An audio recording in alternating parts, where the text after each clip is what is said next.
Hi, Emily.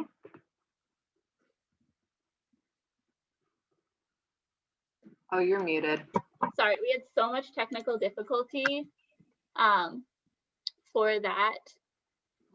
But let's see, you have your video. Yeah.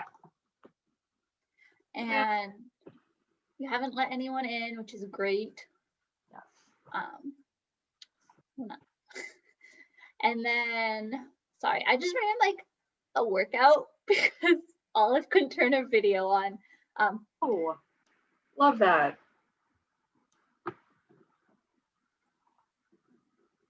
Yeah. Cool. All right, are you ready to share your screen? Yes. Cool. I'm gonna stop that. I'm gonna let Scott know what the plan is. Oh my God, where is my key?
Welcome, welcome, everyone. We will get started here in just a couple minutes.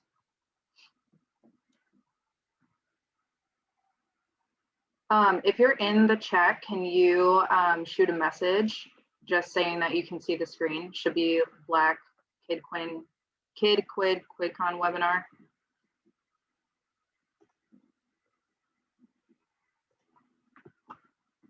Awesome. Thanks, Megan. Thanks, Cynthia. Appreciate you guys.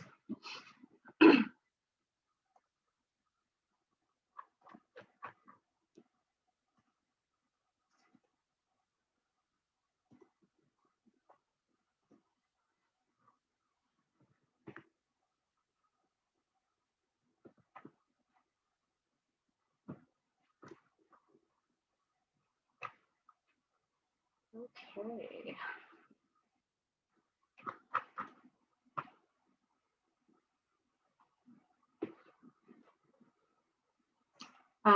Amy put in the Slack chat that this is pre-recorded, which is true. So she and Scott have recorded that, which is awesome.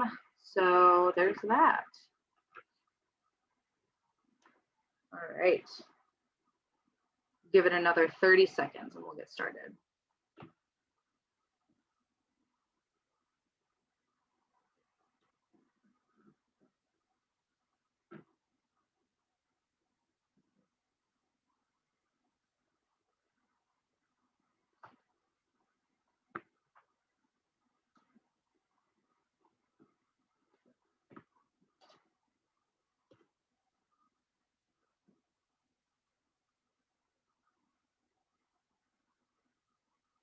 All righty.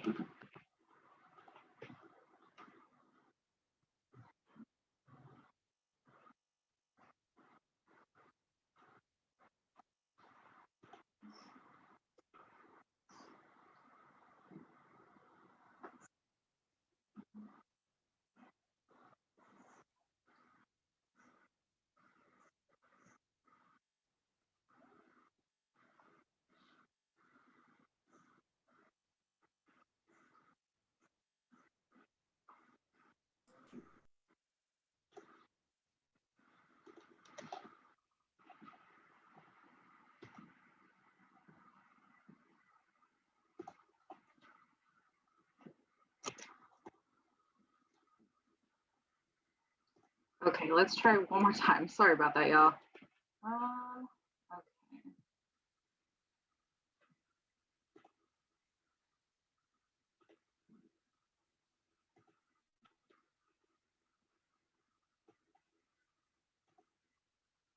Hi guys, welcome to QuidCon. You are at the webinar for QUID, the how and why of running your own youth Quidditch events. Let's get into it, guys. So who are we? My name's Amy, and this is Scott, and we are honored to be your facilitators today.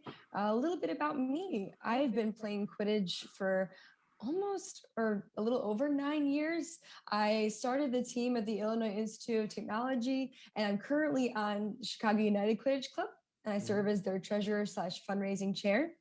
And I have a lot of experience with running youth Quidditch. I ran it for an entire summer when I worked at a company that did STEM camps for kids. So I facilitated Quidditch through those summer camps. And I've run a couple of youth Quidditch events with Scott through our team and on our own. And I'm very passionate about teaching youth and also very passionate about Quidditch. So I'm excited to run this webinar for you all today. Very privileged to have you here with me, Amy. And again, my name is Scott, and welcome everyone to the webinar. It's gonna be a good time. I've been playing Quidditch, I think, for about 5 or 6 years now.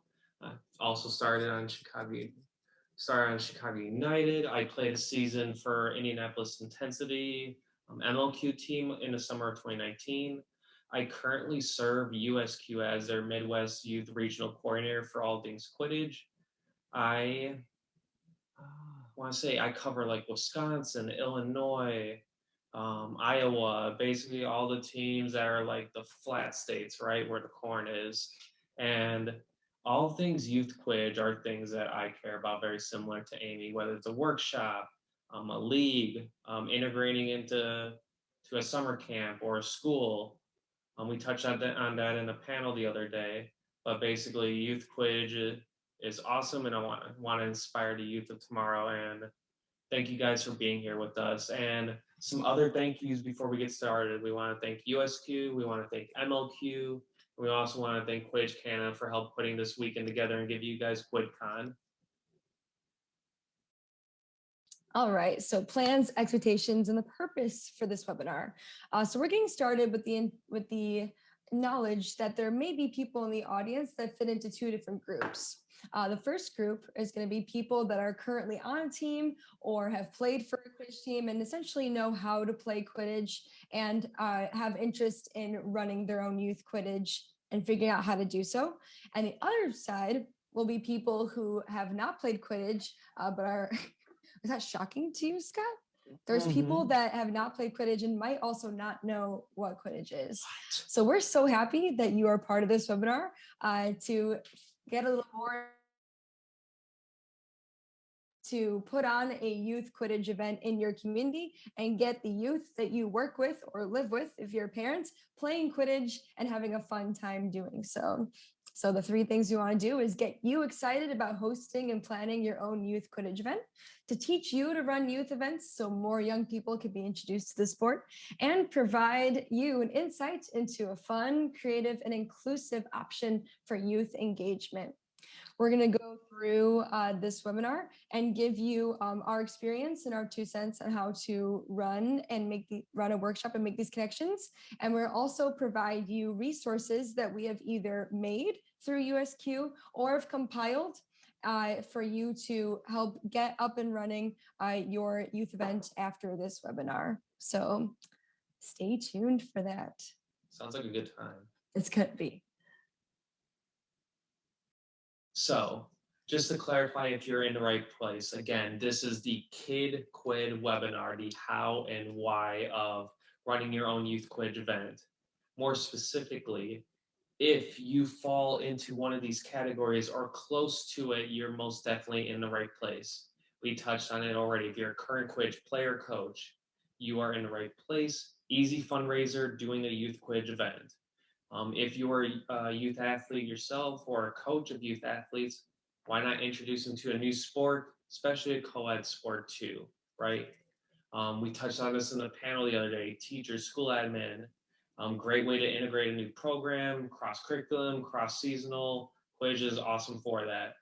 And again, yes, this is Harry Potter. This is where the sport came from, but you don't need to be a Harry Potter fan or invested into the fandom to be here. You can just be here because you're curious. You want to learn something new and fun, and we can go from there. So Quidditch is inclusive, has got a place for everyone.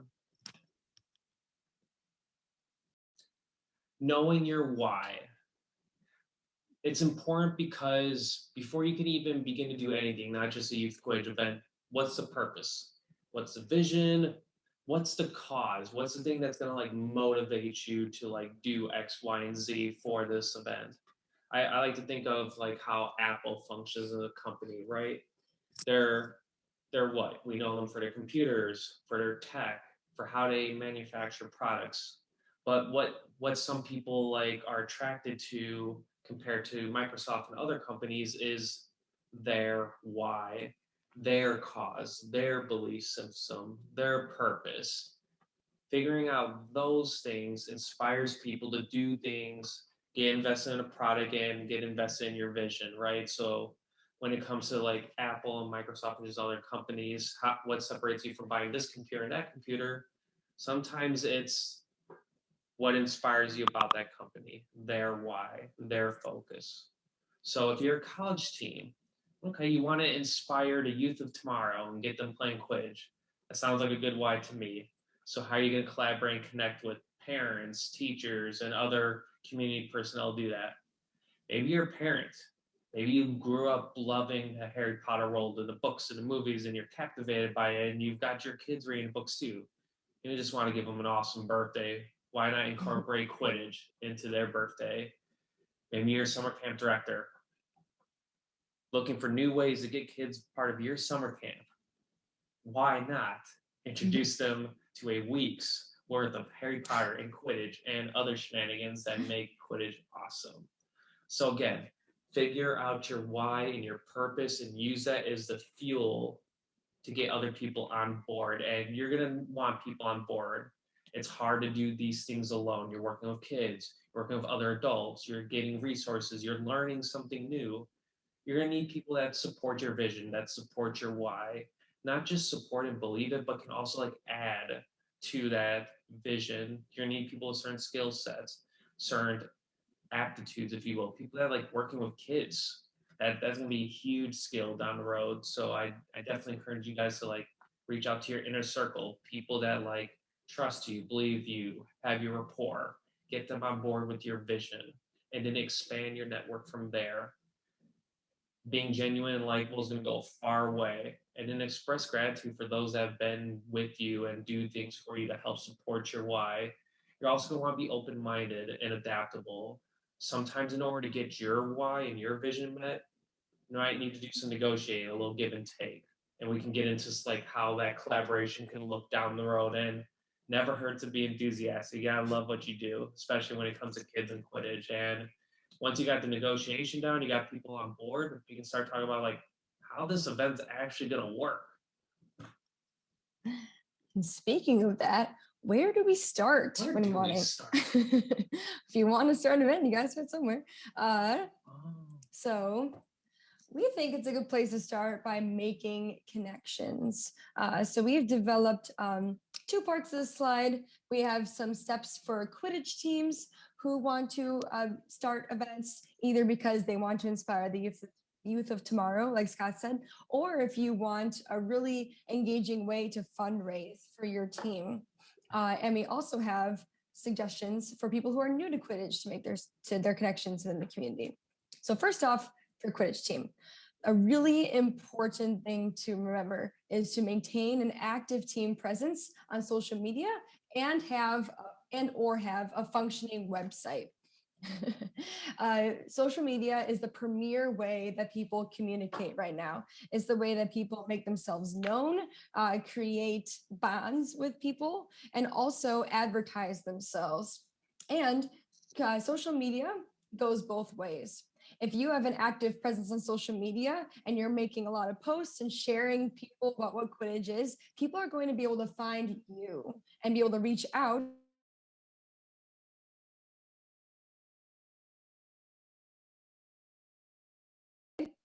aggressive. That sounds scary. On the The offense on the offense. And you can start doing the reaching out. You can reach out to parent or community group pages on Facebook to try and make those connections. And sometimes they'll even let you advertise the events that you would like to set up as a team on those pages. So that's a really good way to start, is just letting people know what Quidditch is. Second, you want to reach out to park districts, libraries, and local schools, basically places where both students and parents gather. You need to gain the interest of kids because that's going to be your main target and the people who are participating in your event. You got to make them excited about it.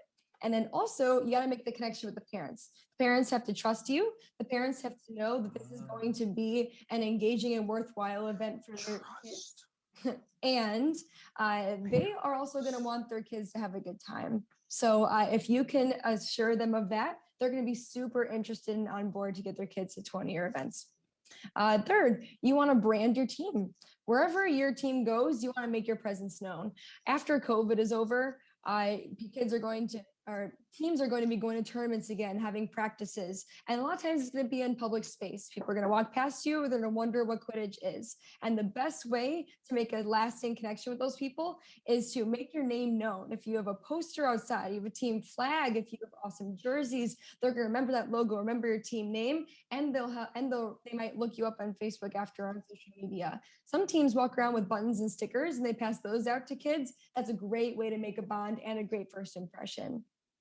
And lastly, you want to reach out to other teams, other Quidditch teams that are doing well with Quidditch events. You want to learn from them. Some teams have a really established plan for how they run youth events, and they're pretty successful. So the Quidditch community is definitely a lot stronger together. So reach out to those teams, do your research, and they could definitely serve as either a mentor or a partner for you for getting you up and running and starting your own Quidditch events. Damn, that was pretty good. Well said. Thank you. That's a hard act to follow. Now, for those of you that aren't like super connected to the Quidditch community, you're a parent, you're just hearing about Quidditch for the first time, or you're your kid at playing sports, but maybe you want to do something new, and park director, basically the folks that are not well invested in the Quidditch community, this is for you. Reach out to friends and family first. Maybe you got someone that likes Harry Potter just as much as you do. Get them on board.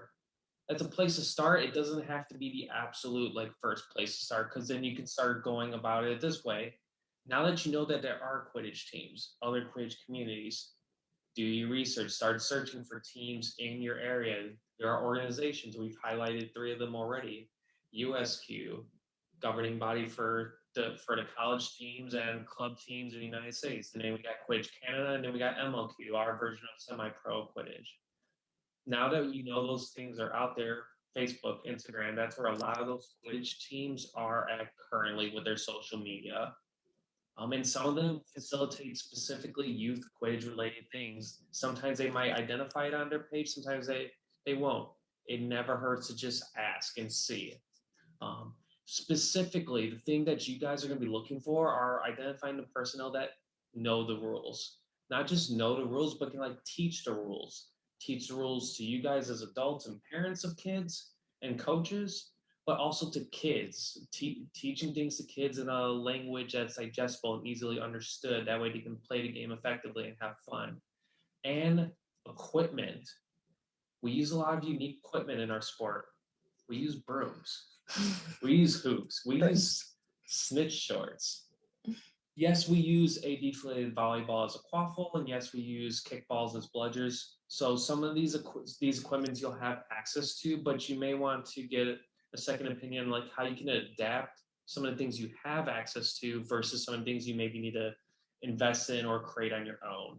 And lastly, depending on how far or deep you want this to go, creating a space for your youth Quidditch program to grow or thrive, whether it's like a week's worth at a summer camp or a weekly Saturday pickup in your local park, or even this would be the dream, a sports league for youth Quidditch. That'd be super dope. It would be. Just going to quickly touch on some actual examples of collaboration, either that we've seen or we've experienced ourselves. On the left side, it's just kind of like focused on teams. So there's a team in New York. They got a dedicated website, and then you can find on their website that they have a birthday party package specific to youth Quidditch events. Type in New York Quidditch or New York Nocturnes, you're gonna find that easily on Google search. Chicago United, Vipers, Chicago Youth of Quidditch, Facebook, Instagram, really easy to find if you just type those names in. And again, some of them identify as like a youth Quidditch specific like social media page versus like Chicago United. It doesn't say that specifically. They are a club team, but they have done youth Quidditch events. So again, I encourage you guys, just reach out, just ask. You never know, they might be able to do something, and if not, maybe they can point you in the right direction. Amy mentioned the flip side, right? An organization reaching out to you as a club team or a college team or as a youth like Quidditch team. This was just a youth organization in Chicago. They hosted a Harry Potter event in the late summer, and they connected with the Chicago club team, and we've been doing it for the last couple of years now. And it's been really awesome to have that relationship. And this last one was just this standalone festival in Wisconsin a couple of years ago, and like the give and take, right? So we wanted a place to practice around that time. They had the space and the facilities. Like, hey, could we do our tournament there? And the trade-off would be you're bringing people to the festival that can witness Quidditch live. So again, a give and take and a communication, right? All right, so now on to actually planning the event. Sounds like a lot of work. It is kind of, but it's worth it. So things to think about first. Where will this event take place? And so the first step is to actually determine whose responsibility it is to find a venue. If you are a Quidditch team and you're partnering with a larger organization, usually they'll have the resources to be able to rent out even their own space or the community's larger spaces. So if you're lucky, they'll be the ones responsible for finding a venue. If you are running your own event, you will have to look into renting Park District space. Or if it is just a birthday party, you might be able just to host it in someone's backyard. And if a team is partnering with a larger organization, that organization will most likely cover the liability insurance and the permits of working with people in the public arena and dealing with safety. If the team is not partnering with a larger organization, they will have to look into getting liability insurance or thinking of ways to make sure that your team is covered in case of injury and safety, because we not only want the youth that we're working with to be safe, we also want the teams to be safe. So research what it would take for your team to get liability insurance. That might sometimes mean that your team might have to become a nonprofit. We're not going to get into that right now, but if you would like more information about that, you can reach out to either I or Scott. So second, do you need to advertise? And if so, how? If you are running a birthday party, chances are you're not going to advertise for an event. We don't want random strangers showing up at that birthday party. But if you are working with a community partner to put on a workshop at a festival, or just a workshop within the park district, you're going to want people to know about your event and to actually attend it. So the ways to advertise goes through the park district's resources, or even reach out to parent publications or PTA publications through schools, social media, like we said, posting in parent groups or even on your own team's page to let people know, and flyers in public community spaces such as libraries, and even just posting to your own personal page. You might you might be able to get the attention of people that you're friends with who know people who have little kids or have little kids themselves who might want to attend this event. Reach out to your network, and that'll be how you're able to get people to come to your event. I'm going to add a couple of things to your thoughts, Amy. Ask questions. Never assume anything. This is all very new to folks wanting to do a youth quiz event or just getting used to the idea that quiz is a thing. Never assume anything and ask questions and plan ahead. Some of the events that Amy and I have done, or just like other teams have done in the past, like have required months of planning ahead of time, making sure that you got the field in place. No one else like reserved that space, and like there's other like ideas, but like making sure you have enough time to make your event happen happen when you want it to. Mhm. And speaking of things to plan for, we have developed a list of things to keep in mind and to bring with you for when hosting events. So the first things to keep in mind are the gameplay materials. So if you are a Quidditch team, chances are, well, not chances are, you most likely have your own set of hoops and balls and brooms that are perfect for adults to play with, but maybe not kids. So when you're working with kids playing Quidditch, they're going to be a much different height than adults, so they will need kid-friendly brooms. These brooms are only 3 feet long, or no, 2 feet long, instead of the usual 3 feet. And this helps out a lot when kids are learning how to handle holding a broom between their legs and catching the quaffle or bludger. Really helps, especially if you have some little tiny kiddos who are only 3 feet tall. We don't want the broom to be taller than them. Also, it helps kids when they're learning to play Quidditch and keeping track of who's on their team if you color code the brooms. So if you have different sets of brooms with different colors, and we recommend just having duct tape, where you duct tape green or orange, or you can choose the colors that represent the Harry Potter houses. If you dictate different colors of brooms to represent different teams, that really helps the kids keep track of who is on their team, especially if you don't have pennies to wear. Secondly, kid-friendly balls. So that means balls of different sizes, weights, and firmness. You're going to have a wide range of kids that have different heights, strengths, dexterities, and small hands. So you want to have tiny balls that fit in their hands. And if you have small hands like me, it's way easier to play. For comparison, this is the size of a regular quaffle, and this is the size of a child's quaffle. And actually, I'm going to put it in Scott's frame of view so it's not blurry.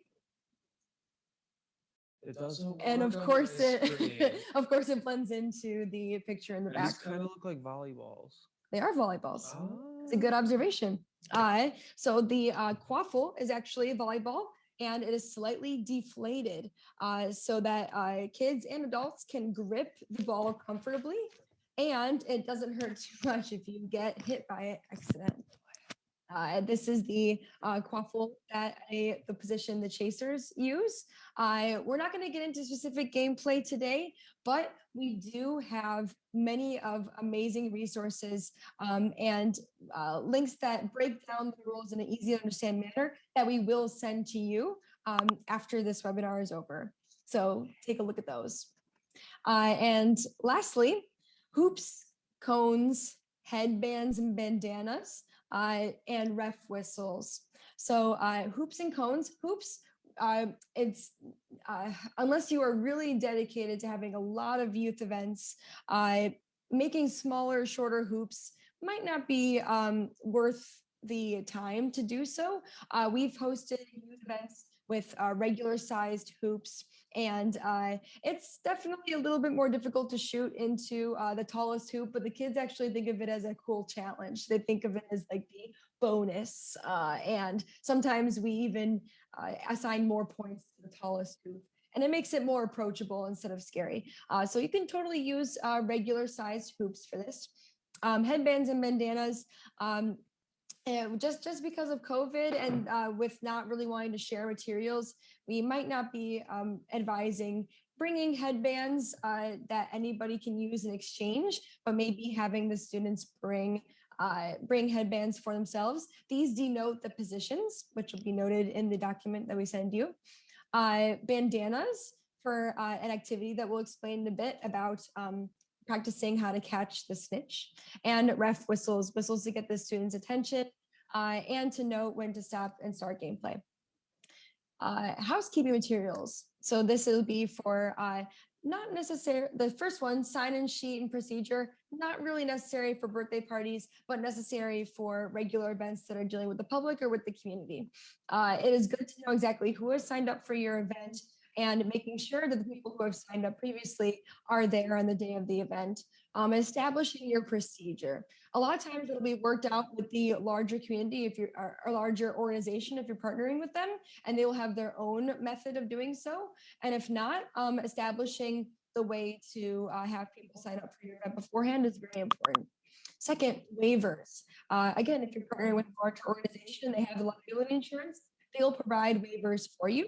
But if you are your own team, we recommend having a waiver that kind of saves your team in the event of injury and also grants you photo permission. It is super beneficial to be able to take pictures at events and have parental and child permission for you to take their photos and use their photos in other advertisements or other publications in the future. When parents are dropping off their children, it's good to have some team business cards or contact info for those parents for in case they want to replicate your event or they just want to spread the word about the event. And lastly, a bonus attraction. It's always kind of nice to, and it makes it more approachable if in the beginning you have a raffle that kids can sign up for or guess the number of beans in a jar or something. Just a little game to let people know that we're here to have fun and all kids love participating in things for prizes. So that's always a benefit. Third, we have to always have safety at the forefront of our minds. You have to have access to first aid and definitely access to water. It's super important on hot days when you're playing on turf and the heat gets to be unbearable. You got to make sure kids are hydrated, got to make sure yourselves are hydrated, and you have access to first aid. This can mean having a medic on site or just making sure that you have accurately stocked first aid kit on hand and maybe someone who's trained in CPR. Weather check. Don't want to have an event in bad weather. Unfortunately, there's not really much we can do about that, but always making sure to keep that in mind. And lastly, making sure your equipment is safe. You want to make sure that all the brooms are blunt, all the hoops are fully intact and not cracked in any way, and you want to make sure they're sturdy and not going to fall over. And that's really important when you are working with kids who are not really used to having a broom and their first idea might be to use the broom in ways that it's not intended. So we want to make sure, like a lightsaber, and that'll be dangerous for eyes. So you want to make sure that that not only your equipment is safe, but that people are using your equipment in a safe manner. Fourth, transportation. You got to think of a way to transport all of these materials.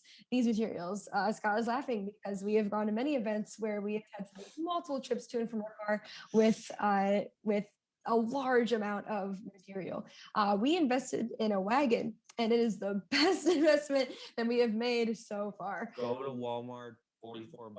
Best investment to carry all this equipment. Yes, and we managed to break down hoops and put in there brooms. And if you can't get a wagon, just getting bags that you can make sure to organize your equipment with and help you carry it. Ball bags are always good, and just getting a reliable source of transportation to be able to hold a 6 foot long hoop and transfer it places like a big van or a car. And lastly, it's really important to have staff and volunteers. If you are working with a community, with a larger community organization, chances are they're going to have people who are trained with working with kids and are willing to be volunteers for your event. But sometimes that's not the case, and they will rely on your Quidditch team to provide all of the staffing for this team. That is especially the case with birthday parties, when it's only a parent wanting to put on this party. And they have some authority over the children because they know them, but they definitely need a lot more help. So being aware of adult to child ratios, which we're going to cover in the next slide, making sure that there's not too many children to overwhelm the adults who are present. You want to make sure that the people on your team are ready to work with kids, that they've had some experience or you've trained them on how to work with them, how to speak to them, and you want to get people who are passionate about it, who want to actually teach the sport to kids. Those are the best people to get on your team. You also want to hold your staff accountable. You want to make sure that the people who sign up to this event show up to the event. There is nothing worse than showing up empty-handed because that looks unprofessional, and it also puts a lot of stress on the people that do show up for the event. And lastly, appreciation and gratitude. Yeah, if you have volunteers and people on your team who are working for you, you want to express to them how grateful that you are of them for dedicating their time to help you put on this event and make it a success. So you definitely want to make sure that they know they're appreciated and maybe do something for them, like provide a meal or something to make sure that they know that you appreciate them for being there. Okay. You got your supplies, you got the people invested. It is event day. You are ready to facilitate your event. Brooms up, as we like to say in our Quidditch matches. We start every Quidditch match with a brooms up and we go for the balls in the middle of the field. But more of that later. Let's talk about like the beginning phases of your event. Okay. So, like, who's running it, their names, and what are their roles. Are there adult volunteers that aren't super familiar with the Quidditch rules that are kind of just there supervising, helping with the ratios? Are there specific coaches with specific names? Are there stations? You're going to want to get folks acclimated with their surroundings, who they go to, who are the trusted adults of this event, and building rapport. It's easier to have a good time and have fun if you like the people that you're with. Similar things that you do in other sports and other activities and other communities, icebreaker games, songs, literally anything that you would do to build rapport in other sports can be applied here. Age group recommendations. Now, obviously, depending on the audience that you have, this can be a little bit flexible, but just from our experience working with this population, these are some things we suggest. I'd say kindergartners or second grade can like function developmentally pretty well. And then you go from there, third through fifth, and then sixth through eighth. That we're just talking like elementary school level, like age group, right?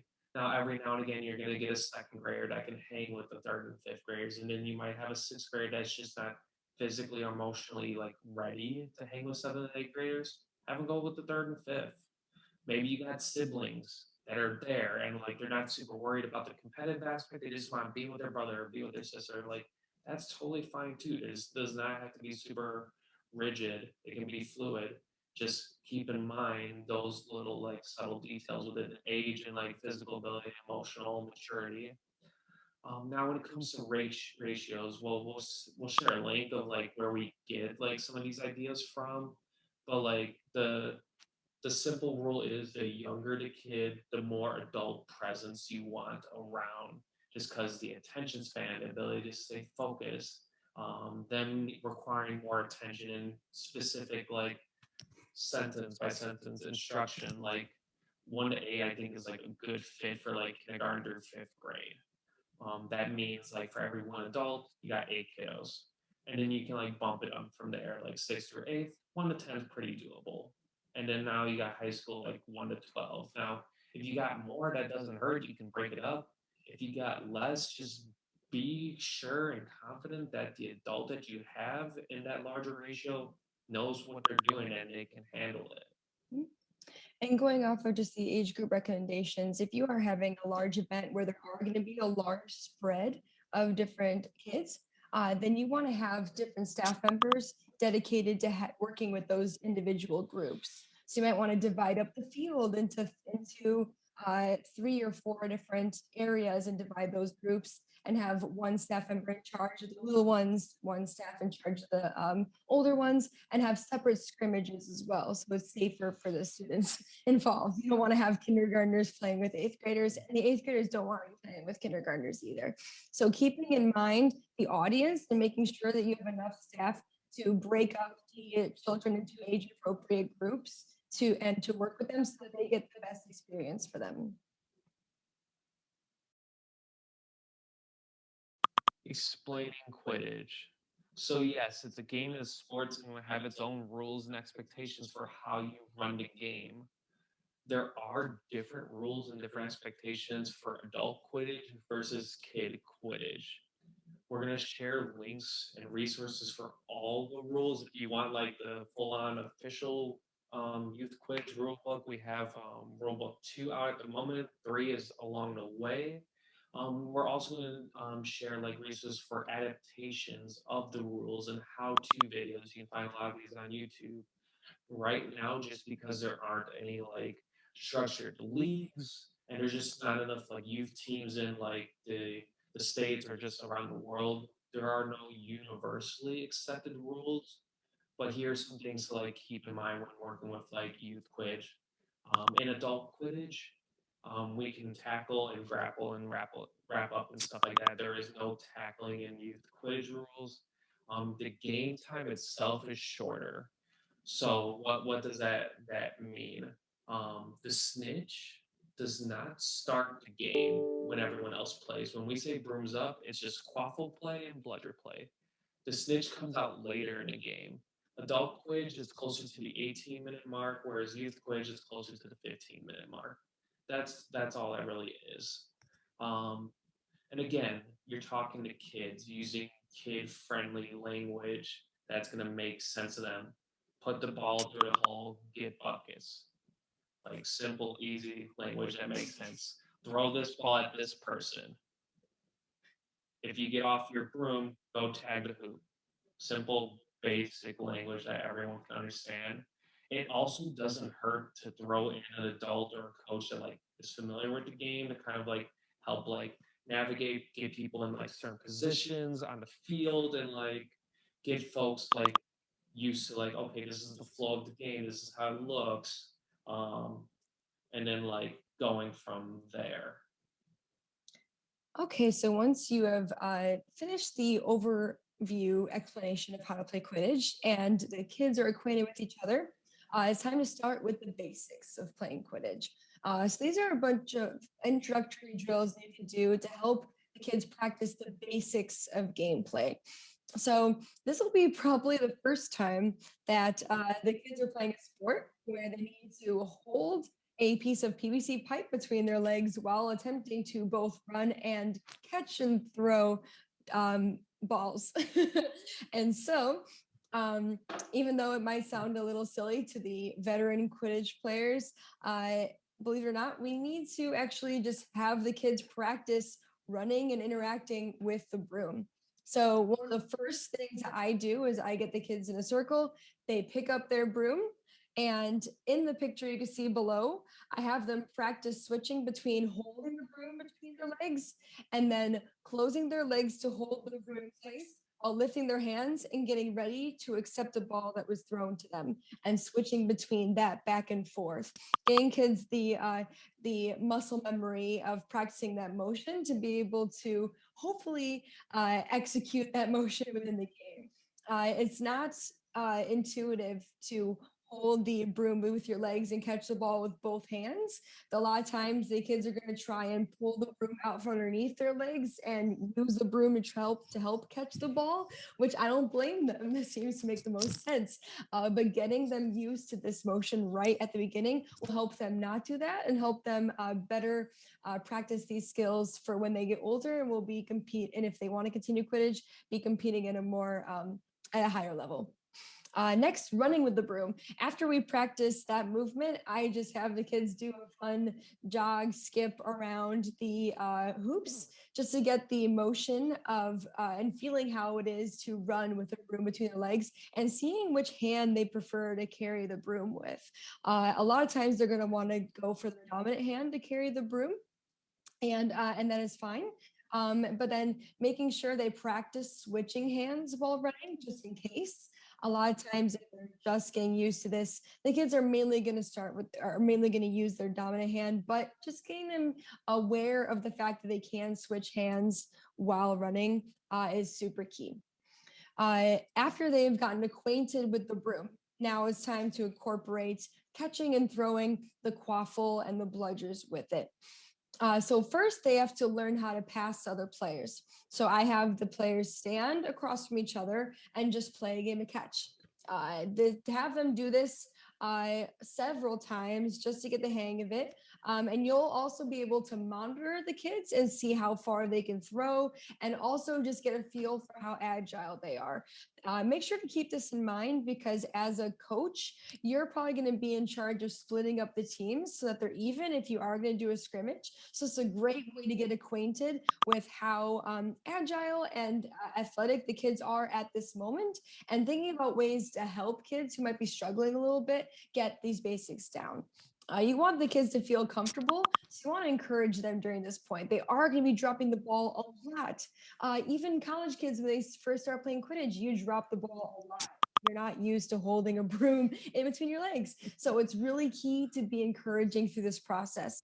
And lastly, throwing the ball through the hoop. That's what the kids are going to be the most excited to do right off the bat. They really want that experience. So I actually have them line up by the hoops and they just get a feel for how high they have to throw the ball to get it through each of the different heights of hoops.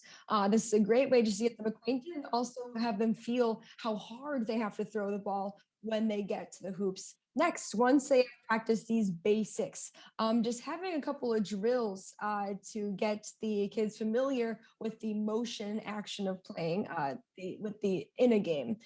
So for the chaser position, that is the more offensive position. That's the scoring position. They throw the volleyball quaffle through the hoops. For this drill, for the more experienced players or the older players who might have a little bit more hand-eye coordination, three-man weave is a great way to start. But if you have little kids, just having them run just 2 by 2 and practice running and throwing or running and trying to catch it or running after the ball because chances are they're going to drop it. Just having them get used to the speed of the gameplay. And shooting competition, kids always want to see how far away from the hoop they can actually make it in. So just like in basketball, how you have the 3-point competition around the ring, around the 3-point line, you can have them have a shooting competition around. Next, the beater position. There are both offensive and defensive aspects to this position, but this is mostly a defensive position because the main goal of the beater is to prevent the chasers from scoring, and they throw dodgeballs at people. And so in this drill, it is basically a restrained game of dodgeball within a certain area. It's called beater box. You set up a box of cones and you have a limited number of bludgers or dodgeballs in the middle.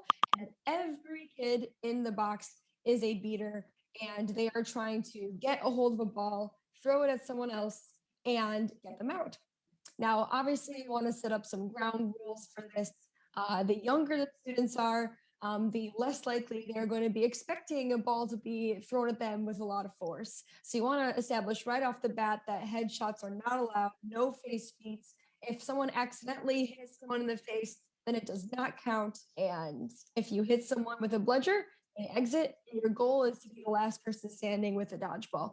And lastly, the seeker drill.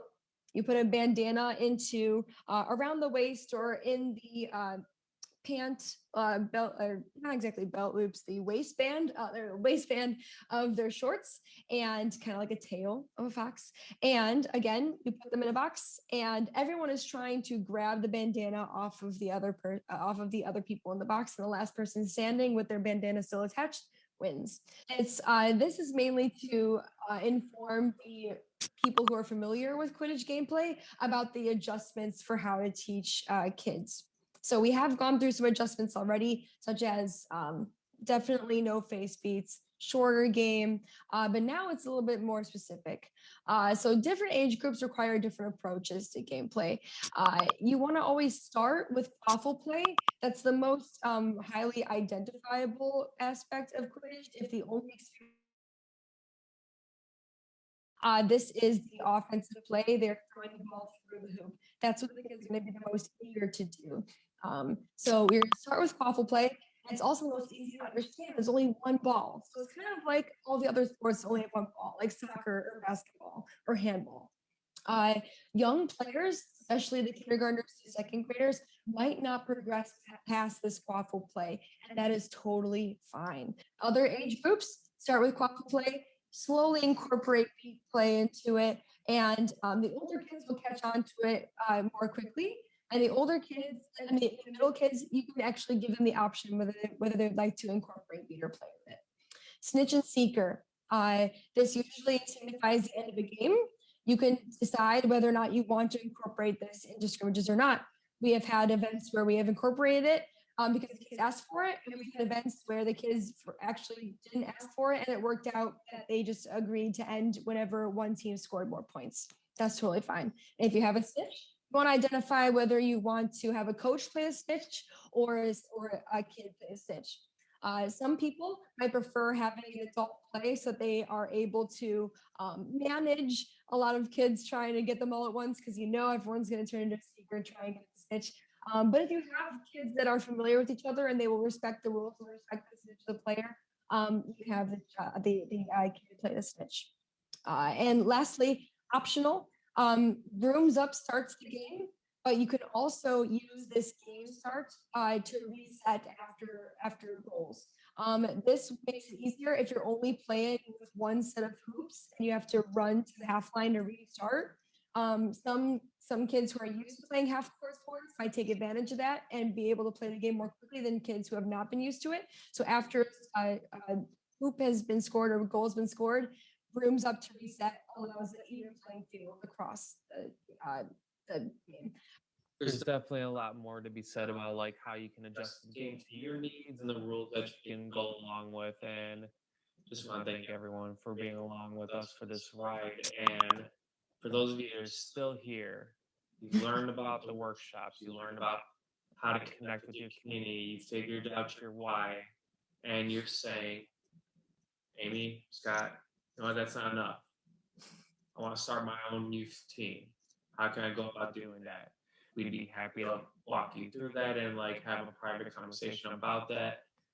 But you wouldn't be the first one to have thought of that. There are current youth teams here in the States and in other parts of the world, and we just kind of wanted to highlight a few of those that we are aware of already. We have teams in Colorado, teams in Germany, teams in Denmark.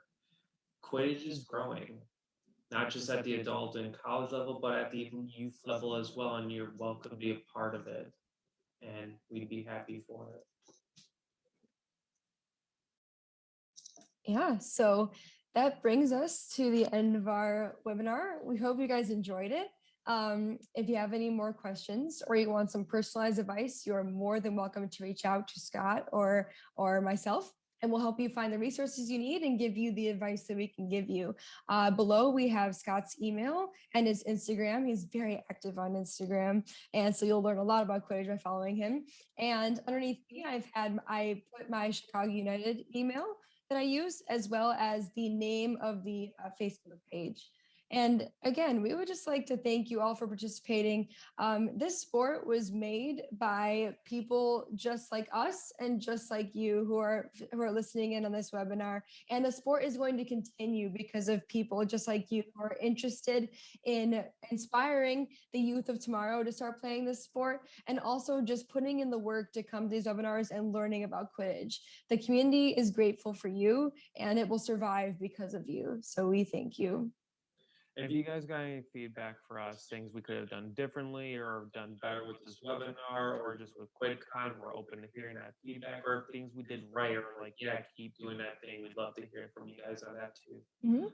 And we have a little bit of time left in the webinar. The video will end, but we are online. And so if you have any questions, please put them in the chat and we will address them. And again, thank you everyone for coming.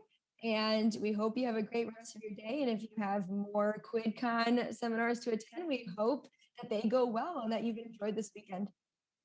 Take care, guys.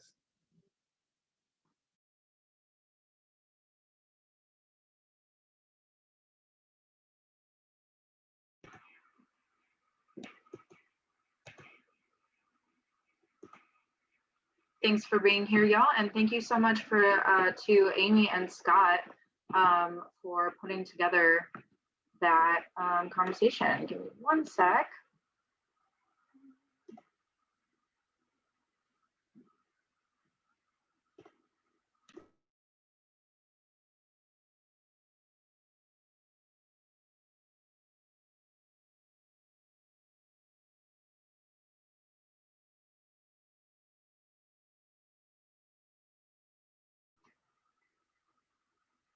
Scott, if you're trying to talk, you're muted. I saw your mouth moving. Ah, there we go. Cool. Can you hear me now? Yes. Yeah. Honestly, thank you guys. You guys made this possible for Amy and I. It was a privilege to be here with you guys, and like we care very much about this topic, and young people are going to continue to get the sport to thrive. You start them young, right? And thank you for the people in this who attended, who also have a lot of experience with running youth events. And thanks for all your suggestions. I think we should keep this conversation going so we can all share great ideas and eventually come up with like a good formula to help everyone run their successful youth events.